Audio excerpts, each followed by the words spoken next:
Hey guys, today I'm going to tell you how to take a screenshot and a long screenshot on Samsung phone.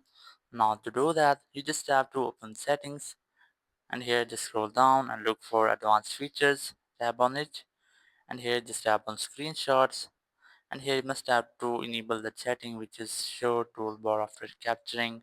Just enable that settings, and after that you must have to scroll down in control center, and here you will get screenshot option. Just tap on it, and this way you can easily get the screenshot.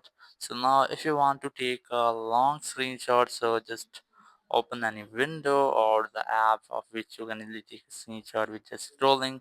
So after that just scroll down in control center, and here tap on take screenshot. It will take a screenshot for you, and you just have to tap on this option to take a long screenshot.